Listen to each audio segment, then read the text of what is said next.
সাতক্ষীরা জেলার অধিকাংশ এলাকায় বিস্তীর্ণ জলাভূমি। বছরে অন্তত 6 মাস পানিতে ডুবে থাকে বেশিরভাগ ফসলি জমি।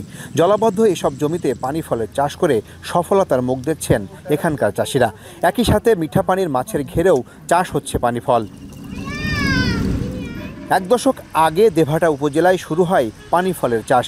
প্রথম চাষেই সফলতা এলে ক্রমেই বাড়তে থাকে পরিধি। এই ফল চাষ করার পরে আপনার বিগত যে ফসলটা আসবে তার কোনো সার লাগবে না। যদি দাম বেশি পাওয়া যায় তাহলে মনে করেন যে বিঘি প্রতি 60,000 টাকাও বিক্রি হয়, 50,000ও বিক্রি হয়। সকাল 6টা থেকে 12টা পর্যন্ত কাজ করি, 350 টাকা আমাদের মজুরি। প্রতিদিন সকালে জমি থেকে পানি ফল সংগ্রহ করেন চাষিরা। এরপর সেগুলো নেওয়া হয় সড়কের পাশে। সেখান থেকে পাইকারদের হাত ধরে এসব ফল চলে যায় দেশের বিভিন্ন জেলায়। চাষিরা বলছেন, এই ফল চাষের পর জমি শুকিয়ে গেলে একই জায়গায় অন্য ফসল চাষ করে বাড়তি লাভ করতে পারেন তারা।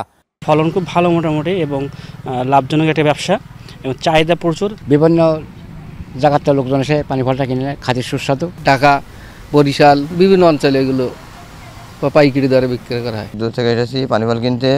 পানি ফল কিনে আমাদের 17.5 টাকা কিনে আমাদের 25টা বিক্রি, এতে আমাদের সংসার চলে। কৃষি বিভাগ বলছে, পানি ফলের চাষ বাড়লে বন্যায় ক্ষতিগ্রস্ত কৃষকরা সহজে ঘুরে দাঁড়াতে পারবেন।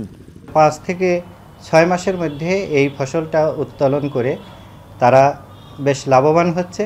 অপরদিকে এই জায়গায় যখন বড় করা হয়, এখানে যেহেতু জৈব পদার্থ সংযুক্ত হয়, এর গাছের পাতা এবং কাণ্ড বিভিন্ন অংশ পচে মাটিতে যুক্ত হয়, ধানের ফলনও ভালো হয়।